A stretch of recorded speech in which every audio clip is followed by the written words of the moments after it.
Para iniciar con este taller de cocina saludable, ustedes saben que a veces viene una persona al hospital para darles un tema algo introductorio. El tema del tabaco es algo más grave de lo que aparenta, muchas veces se toma ligeramente. El Hospital Universitario de San Vicente Fundación, como decía en el boletín de prensa que enviamos, conscientes de que cada 4 personas que conocen los riesgos del tabaco, 3 de ellas quieren dejarlo. Este es un esfuerzo por ayudarles a cumplir ese objetivo. E invitamos entonces al doctor Efraín Álvarez Martínez, que tiene un doctorado en ciencias de estomatología, es estomatólogo y cirujano maxilofacial, investigador en línea de cáncer oral, profesor de la Universidad de Antioquia y trabaja en el área maxilofacial del hospital, quien les va a dar una breve introducción y creo que me va a usar el maniquí. Y luego seguiremos con la agenda de nutrición, Natalia Pérez Ortega y el chef Diego Posada. Muy buenas tardes. Buenas tardes. Bueno, es muy grato ver tantas personas aquí interesadas en estos aspectos, ¿no? Ahora, uno quisiera llegar a más público, sobre todo a la gente joven, que es la que está haciendo alto consumo del tabaco, pero bueno, ustedes también pueden ser replicadores de esta información en sus casas, sus vecinos, sus amigos, sus hijos, los nietos que tengan este hábito. Uno de los problemas grandes que se enfrenta uno como clínico es la adversidad producida a través de un hábito como es el tabaquismo. Llevamos 25 años aquí en el Hospital San Vicente tratando pacientes de cáncer bucal. Y el 75% de los pacientes que nosotros hemos manejado, la mayoría de ellos son fumadores. ¿Qué quiere decir? Que hay un desconocimiento muy grande de la población en general por los riesgos cuando uno está consumiendo tabaco y los efectos que esto pueda producir en el organismo. Los sitios en donde se presenta con mayor frecuencia el cáncer en la boca es en la lengua. Y la lengua aparentemente no tiene ni Dios ni dueño en el examen que se hace. La gente que vivía en los pueblos anteriormente podía ver que el médico lo primero que le decía a una persona cuando estaba enferma era: muéstreme la lengua. Y la lengua era como un espejo del referente de alguna enfermedad en la boca. Pero con las múltiples especializaciones esto se ha venido decayendo y se perdieron esas prácticas. Para enfocar un tema de esta naturaleza y entender cómo se manifiesta un cáncer en la boca, debemos conocer todo nuestro organismo y la lengua no es el objeto que más conozcamos. Las mujeres se pueden hacer el autoexamen del seno. Bueno, todas las personas podemos hacernos el autoexamen de la lengua si tenemos algún factor de riesgo para identificar en ella algunas alteraciones que pueden condicionar a la aparición de un cáncer de boca. Bueno, la modelo, vamos a ver si somos capaces de mirarle la lengua a la modelo para que identifiquemos algunas estructuras básicas que hay en ella. La lengua es un órgano que está conformado por múltiples papilitas, que son esos pelitos que se ven en el dorso. En la parte central se encuentran otra serie de papilas más grandes que se llama la bilingual, y el cáncer se va a denotar en los bordes laterales. En los bordes laterales son los sitios de mayor repercusión de donde uno puede encontrar estas lesiones cancerosas. ¿Por qué? Porque el paciente que tiene el hábito de fumar y si también tiene hábito de consumir el alcohol, es en los sitios donde mayor irritación se genera producto de la combustión del tabaco, del efecto físico de repercusión del humo sobre estos lados, y el alcohol en esos sitios se va a depositar mientras la persona lo traga. Entonces es una estructura que es muy débil. El revestimiento de donde está cubierta la lengua es muy diferente a las otras estructuras de la boca, como el paladar, los labios. Es más resistente el paladar que el dorso de la lengua. Entonces, por eso la facilidad en que en ella se desarrolle un cáncer. Entonces, las personas que tienen factores de riesgo asociados, como el tabaquismo, como el consumir alcohol, son personas que están sometidas en un momento determinado a presentar este tipo de alteraciones que una persona completamente normal. También se dan casos de personas que no han tenido ningún contacto ni con alcohol ni tabaco y se les puede presentar cáncer de boca. Allí están los virus presentes. Entonces, por eso recomendamos que, así como las mujeres se hacen el autoexamen de seno, todas las personas en general aprendamos a manejar de forma adecuada la higiene dental, la higiene bucal y la higiene de la lengua para conocerlo y evitar que se nos presenten alteraciones. ¿Qué hace uno si sospecha que tengo algo anormal o que no se me parece que fuera, o que me salió, o que me está creciendo, o que tengo una ulcerita, o tengo una peladura, y no le encuentro un factor como lógico asociado?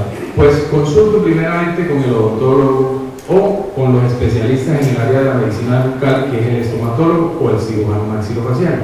El Hospital San Vicente cuenta con estos servicios que son adecuados y donde se hacen unos diagnósticos precoces para evitar que estas enfermedades progresen, y no como está sucediendo en la actualidad, que llegan pacientes con cáncer bucal en estadios tan avanzados que es muy difícil tratarlo y donde su pronóstico de vida decae. Entonces la invitación en esta pequeña introducción que les estoy haciendo es a aquellas personas que tengan factores de riesgo, aquellas personas que ustedes conocen, que son fumadores activos, que son consumidores de alcohol en grandes dosis, y ustedes, por conducta general, háganse un buen aseo de la lengua, una buena revisión, conózcola, y para que así prevengan este tipo de enfermedades. Muchas gracias.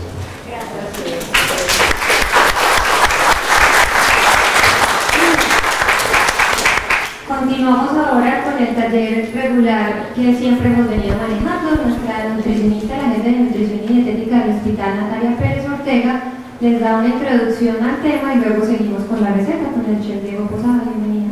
Bueno, muchas gracias, bienvenidos a todos. Atrás me escuchan bien con el inalámbrico.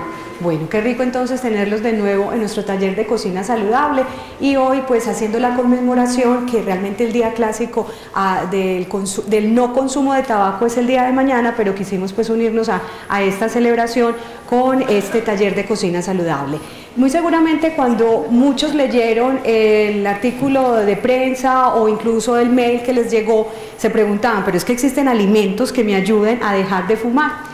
Y realmente pues la respuesta es que sí, sí hay alimentos que pueden ayudarnos en esa deshabituación tabáquica. Lo primero que tenemos que tener presente es que si vamos a dejar de fumar, no solamente es una cuestión de voluntad, no solamente es una cuestión de querer, porque se convierte en una odisea y muchas personas empiezan a pensar qué pasará, van a aparecer enfermedades, porque muy seguramente lo han escuchado de algunas personas cercanas, que cuando se deja de fumar aparecen ciertas enfermedades, y no es que aparezcan ciertas enfermedades, sino que habían ciertas, digamos, eventos que pudieron haber estado enmascarados mucho tiempo, y que el cese o la deshabituación tabáquica por el mismo proceso de desintoxicación hace que el cuerpo entonces tenga que defenderse con mayor, digamos, intensidad, y puede ser uno susceptible a que aparezcan ciertas enfermedades, propósito que el cuerpo tiene de defenderse pues de esa sustancia nicotínica o de esa sustancia tóxica.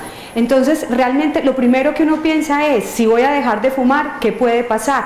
Y hay una pregunta que ya muchos se hacen: ¿será que me puedo engordar? ¿Sí? Porque aparte pues de todos los efectos respiratorios, cardiovasculares que hay, también la gente sabe, y eso es una verdad, no hay que esconderlo, que la persona que deja de fumar comienza a aumentar peso. Pero hoy vamos a saber cuál es la verdad. No es que yo empiezo a aumentar y aumentar sin cesar.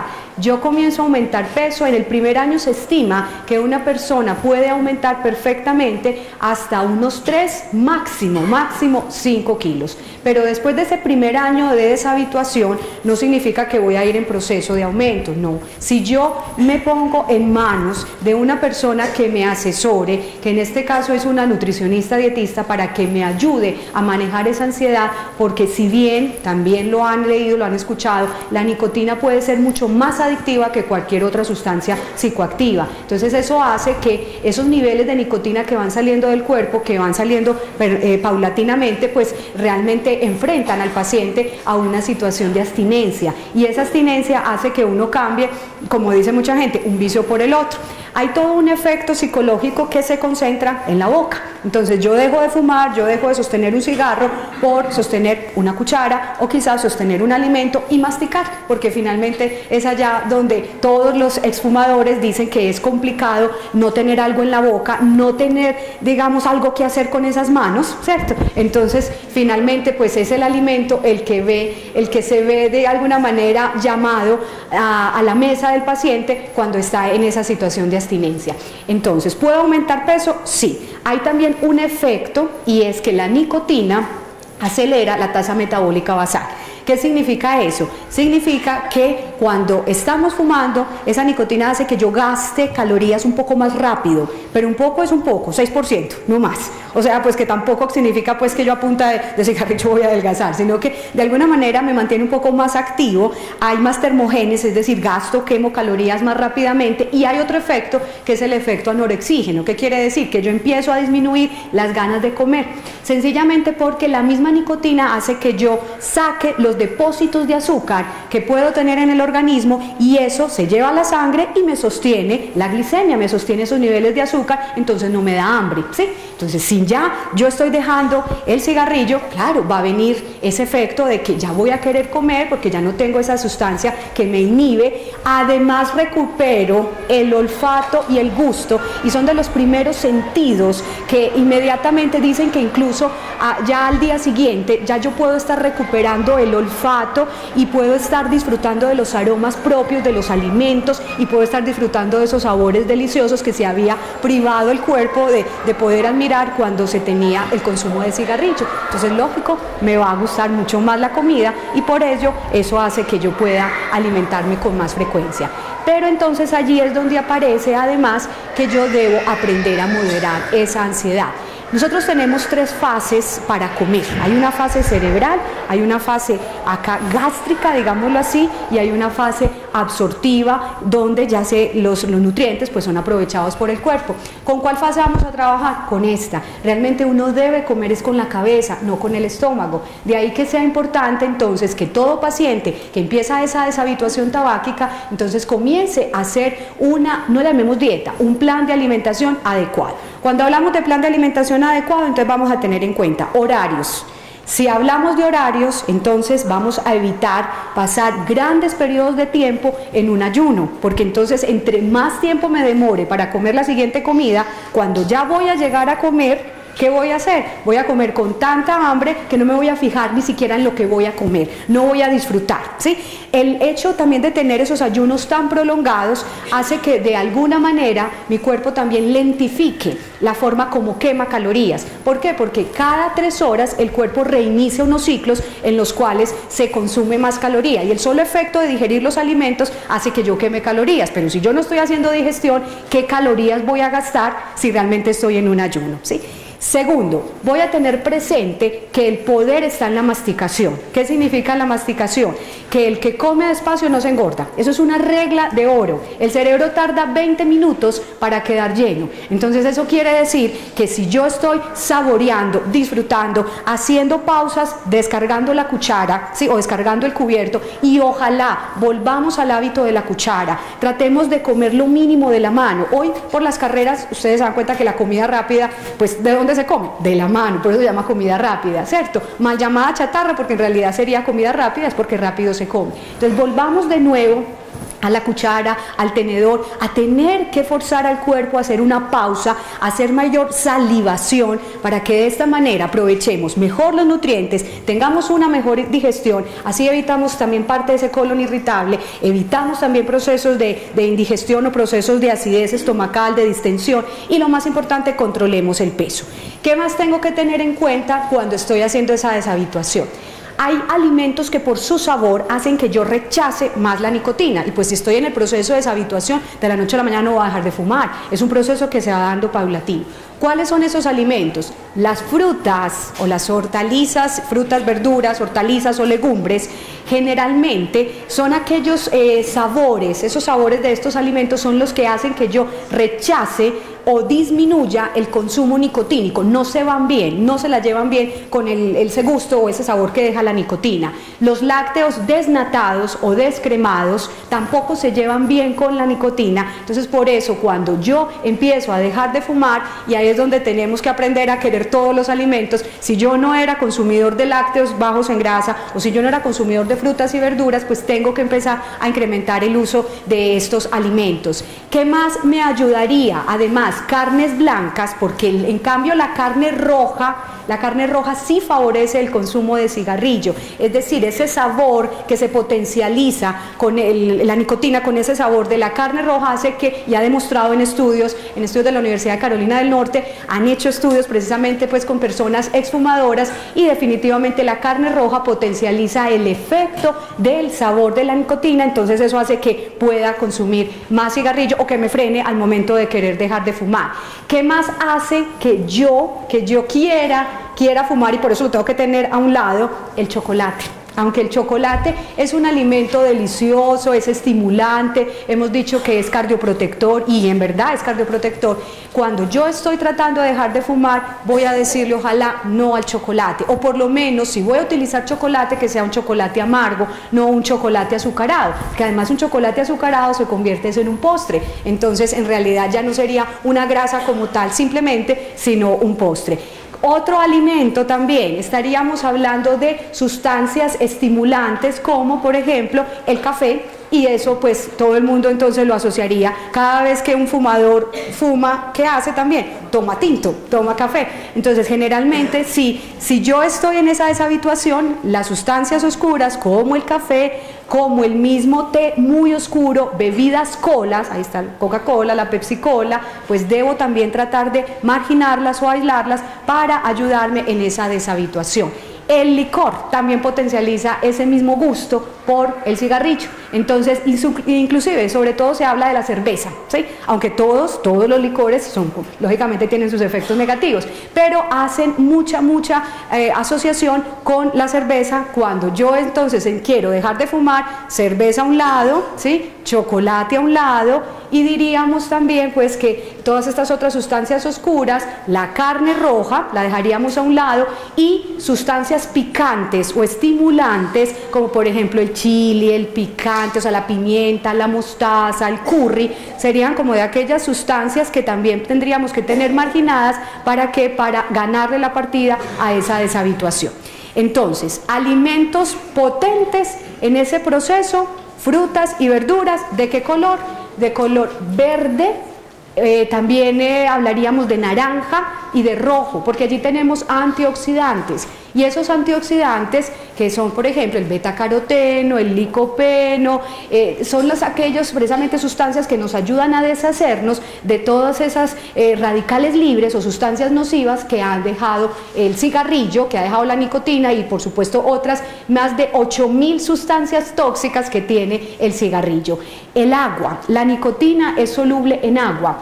Por eso cuando esta persona está dejando de fumar y tiene ese deseo, en ese momento súbito, repentino de querer fumar, tómate un vasito de agua. Si no quieres el agua, entonces tómate una infusión. Una infusión quiere decir ¿qué? Una aromática. Puede ser también una bebida fresca de avena, de arroz, de soya, ¿sí? De hecho hoy día nos venden también derivados de la soya, a manera de jugos. Nos están vendiendo también refrescos de aloe de vera, que también son bastante efectivos, o las aguas saborizadas, porque el agua saborizada también entraría ahí. Entonces de 6 a 8 vasitos, y cada vez que tengas ataque puedo hacer uso de la hidratación, digámoslo así.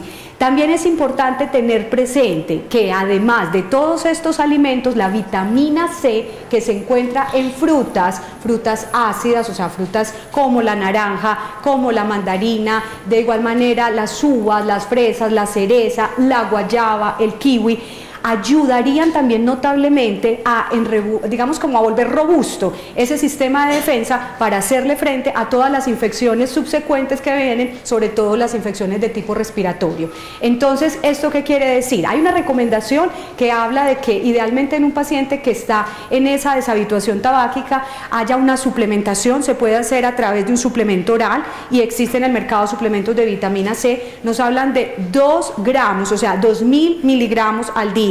Eso quiere decir, hay tabletas que vienen por 500, me tomaría 4, o hay tabletas que vienen por 1000, me tomaría 2, pero la verdad es que no hay necesidad de llegar hasta allá. Yo perfectamente con 4 vasos de jugo cítrico en el día puedo hacer esa suplementación. Hay otras fuentes también de vitamina C, como por ejemplo la cáscara de la papa, ¿sí? De la papa criolla o de la papa capira, cocidita, que también entonces la empiezo a utilizar como fuente de vitamina C, el mismo plátano maduro, el mismo plátano verde y las hojas verdes, o sea, espinaca, acelga, brócoli, acerola, que son también fuente de otros antioxidantes como son los betacarotenos. Entonces miren que sí tenemos a la mano disposición para poder ayudarnos en esa deshabituación. Además de sustitutos de nicotina, también han escuchado hablar de la goma, o sea, del chicle, del parche, hay inhaladores, ¿sí? Pero hay que saberlos utilizar, ¿sí? Estos sustitutos entonces son concentrados de nicotina que van a reemplazar, ¿sí? Esa nicotina que dejé de utilizar y que durante ese proceso de abstinencia, sobre todo en esas primeras 8 o 12 semanas, son cruciales para poder mantener a la persona también estabilizada, porque una persona que deja de fumar es una persona que se vuelve más agitada, más estresada, no duerme, quizá tenga una digestión incluso mucho más lenta, muy probablemente va a haber sudoración, muchos dicen también se me subió la presión, ¿no? Y en realidad hay unos cambios cardiovasculares, hay unos cambios hormonales y hay unos cambios en el sistema nervioso que hacen que la persona muchas veces en la primera semana ve que es tan duro, ve que es tan complicado que retrocede. Pero entonces a esas personas les vamos a dar precisamente pues esa información y sobre todo lo más importante, una vez haya tomado la decisión, me mantengo, porque son más las consecuencias, ya lo decía ahora el doctor Efraín, solamente el hecho de pensar en un cáncer de lengua, en un cáncer de cavidad oral, sin pensar en otro tipo de enfermedades o repercusiones que además se vuelven enfermedades de alto costo y que no solamente se vuelven enfermedades de alto costo, sino que también están disminuyendo la calidad de vida y no solamente la mía, sino de las personas que me quieren, las personas que están a mi lado. Entonces por eso pues solamente pensar en eso, pensar en cuántos minutos se está cortando por cada cigarrillo que yo estoy fumando, pues precisamente eso es lo que nos alienta a tener de alguna manera esa decisión. Pensar también que las personas que dejan de fumar empiezan a nutrirse mejor, empiezan a tener un buen estado nutricional, porque sin duda alguna ese cigarrillo hace que esos alimentos no se absorban bien, no se digieran bien. Cuando yo estoy ante los efectos de la nicotina, realmente las sustancias ácidas del estómago se producen entonces en una mayor cantidad, de ahí también que viene el riesgo del cáncer gástrico o incluso de metaplasias a nivel intestinal, es decir, o sea, enfermedades también a nivel de otros órganos bajos como intestino delgado, como colon. Entonces el solo hecho de yo empezar a disminuir o ya tomar la decisión de no fumar hace que ya vaya a proteger realmente esa mucosa gástrica. Cuando también se deja de fumar, comienza a mejorar el funcionamiento biliar. Y recuerden que la bilis ayuda a la digestión no solamente de grasas, sino también a la asimilación de otros nutrientes. Entonces, si dejo de fumar, inmediatamente voy a empezar a sentir una mejor digestión y lo más importante, un buen aprovechamiento de todos los alimentos pues que podamos tener. Entonces, miren pues que realmente son muchas digamos que las suficientes consecuencias para uno poder observar, analizar y pensar, pero finalmente es la persona indicada, es el fumador el que toma la decisión, es el que realmente toma la delantera, digámoslo así, se empodera y genera un autocuidado que no va a ser un autocuidado solamente por un momento, sino que sabe que le van a esperar momentos seguramente algunos duros, porque habrá días duros en esa abstinencia, pero que definitivamente pues lo va a lograr. Tener presente ya dentro del tratamiento que no solamente entonces es un tratamiento que se hace a nivel médico, que yo también dentro de ese equipo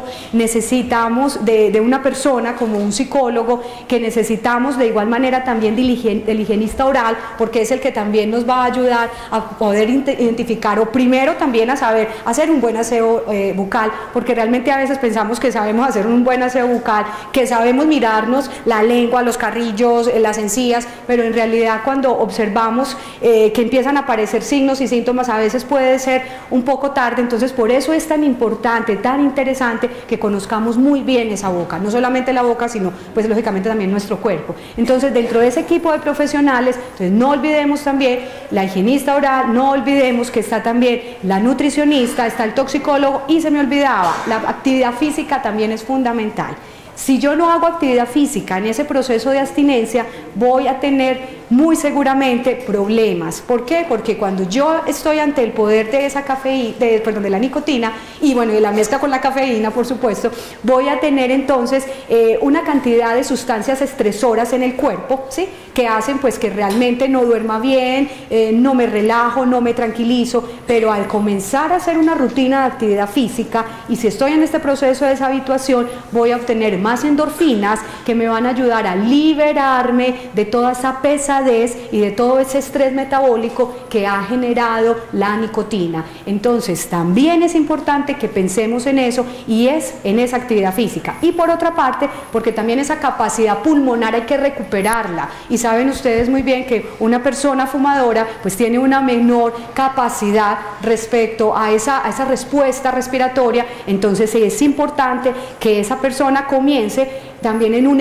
reentrenamiento de esa capacidad respiratoria y de la misma capacidad cardíaca que pueda haberse disminuido durante ese proceso de consumo del cigarrillo.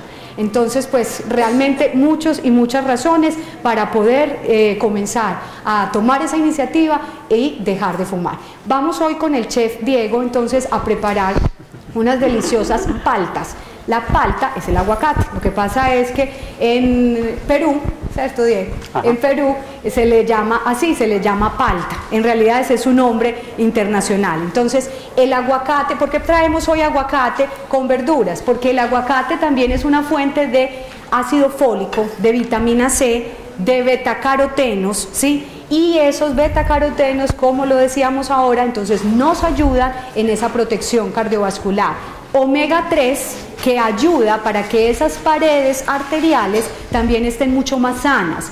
Además, omega 3 que hace que el colesterol bueno, el HDL, pueda incrementarse y podamos disminuir la cantidad de colesterol LDL o colesterol malo. Mejora la digestión notablemente porque humecta el intestino, ¿sí? Tiene una buena cantidad de fibra, entonces por donde lo miremos el aguacate es una excelente opción en esta batalla de dejar de fumar. Y tenemos, como también lo pueden observar, verduras, color verde, el verde prima hoy en la mesa de cocina. Y además el color naranja, que recuerden que siempre serán los colores asociados a esa protección contra el cáncer. Y la segunda receta es un jugo curativo, entonces le llama jugo curativo porque es un jugo desintoxicante, ¿sí? En el cual vamos a encontrar nuevamente las moras o la uva, la fresa, los colores oscuros, la naranja, el limón y el apio, que realmente pues tienen ese poder antioxidante por la gran cantidad de vitamina C, nuevamente, de fibra, de magnesio, de potasio, que hacen entonces también que podamos no solamente nutrir nuestro cuerpo, sino también generar una sensación de bienestar. Entonces vamos a pasar con el chef. Chef, buenas tardes. Buenas tardes para todos. ¿Me escuchan bien? Sí. Bueno, es una gran alegría tenerlos aquí nuevamente en este taller de cocina saludable. Hoy vamos a preparar, como les decía la nutricionista, unos aguacates rellenos, ¿cierto? ¿Por qué recomendamos este tipo de comida? Siempre van a ver que en estos talleres de cocina saludable vamos a tener muchas verduras, muchas frutas, porque realmente lo que nos van a ayudar o lo que nos van a aportar es alcalinizar el cuerpo. Ese término ya lo habíamos usado en presentaciones anteriores. El cuerpo puede tener dos tendencias, acidificarse o alcalinizarse. Digamos que debe mantener un equilibrio, un pH neutro, que es lo que queremos obtener para una adecuada alimentación, una adecuada salud. Todas estas verduras y todas estas frutas que nosotros les presentamos aquí ayudan a equilibrar el pH del cuerpo, a alcalinizar un poco más el cuerpo, no tanto acidificarlo. Lo que le hablaba la doctora de las bebidas colas, las cafeínas, las nicotinas, esos agentes estresadores del cuerpo son agentes altamente acidificantes. ¿Qué hace un aguacate? Un aguacate es un ácido pero alcalino. Un guisante como la arveja, una verdura como el apio, ayuda a equilibrar y a que en el cuerpo, en la hora de la asimilación de todos los nutrientes, el cuerpo sí sabe identificar qué tengo alcalino y qué tengo ácido. Intenta neutralizar los ácidos. Mucho tinto, mucho tabaco es muerte segura. Te lo digo pues, un primo de 39 años, hace poco murió de cáncer de páncreas. Y si yo les cuento a ustedes la dieta de mi primo, dicen, antes duró mucho. Porque mi primo era un hombre con mucho trabajo, empresario, que se levantaba a las 4 de la mañana, lo primero que se tomaba, ¿qué es? Un tinto. Un tinto doble y se fumaba un cigarrillo, ¿cierto? Entonces, 2 paquetes de Marlboro al día, 2 paqueticos de Marlboro al día y tinto, y no desayunaba, venía a almorzar a eso de la 1 o 2 y cualquier carnita asada con papitas y una Coca-Cola, ¿cierto? Y luego llegaba en la noche a la casa y ¿qué se comía? Otro tinto con cigarrillo. A los 39 años, cáncer de páncreas. ¿Por qué? Si van a ver, por la dieta. Mi primo sabía que los aguacates alimentan, sabía que las verduras alimentan, que un mango, una naranja. De eso se volvió un recuerdo en su vida, un recuerdo de la niñez. Pasamos por la vida y ¿qué le metemos al cuerpo? Elementos estresadores. Y el cuerpo es bregando a eliminar todas esas toxinas. ¿Y dónde están los alimentos que nos ayudan a eliminar y a depurar nuestro cuerpo y a limpiarlo? Aquí. Lo que les decía la doctora, todo lo que contenga betacarotenos y todo lo que tenga alto contenido de clorofilas, es decir, sustancias verdes, son elementos depurativos, altamente depurativos en nuestro organismo. ¿Qué es depurar? Es limpiar, ¿cierto? ¿Dónde están los órganos limpiadores de nuestro cuerpo? Están en los riñones, en el páncreas y están en el hígado, ¿cierto? Todo esto entra y le ayuda al hígado a producir mejor bilis, le ayuda a los riñones a eliminar, le ayuda al páncreas a eliminar, y por eso ustedes se pueden tomar un juguito de apio en la mañana, una bebidita de apio, a los 5 minutos ya están orinando, ¿cierto? Te manda a botar, a sacar todas esas toxinas. Toda esa nicotina que hay en los pulmones, toda esa nicotina que no solo está en los pulmones, que está en los tejidos, se pega de todos los músculos, no solo se atrapa ahí se atrapa una parte. La sangre en su recorrido es bregando a sacar eso, pues estos alimentos es lo que nos ayudan a sacar eso.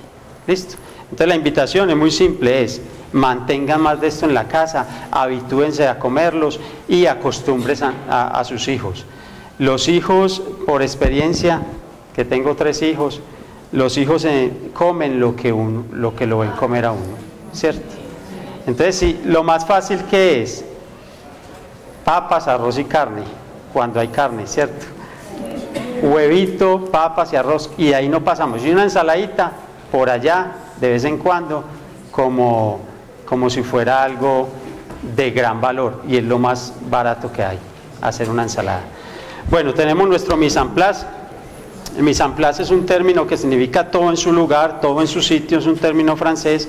Vamos a preparar nuestros aguacates rellenos, los vamos a hacer con pechuga de pollo, también pueden usar de pavo si desean. Tenemos guisantes, arvejas, tenemos cilantro, apio, zanahoria, vamos a usar huevos y vamos a usar mayonesa para esta preparación. Y ahora más tardecito vamos a preparar nuestro jugo, que es un jugo desintoxicante que lleva naranjas, apio y uvas. Listo. Entonces lo primero que vamos a hacer, ahí les recomiendan que la pechuga vaya cocinada, ¿cierto? La pueden hacer cocinada, si no tienen ninguna restricción con la grasa, la pueden sellar en un poquito de grasa. Esto a mí me gusta más sellada en grasa porque me da un mejor sabor en la preparación, ¿cierto? A veces cocinamos y entonces en la cocción se pierden más nutrientes y se quedan todos en el caldo. Mientras que aquí cuando uno sella rápidamente, que sería una cuestión de 4 minutos, 2 minutos por un lado, 2 minutos por el otro y ya está, digamos que toda la pechuga queda con sus jugos y sus nutrientes atrapados en ese medio graso.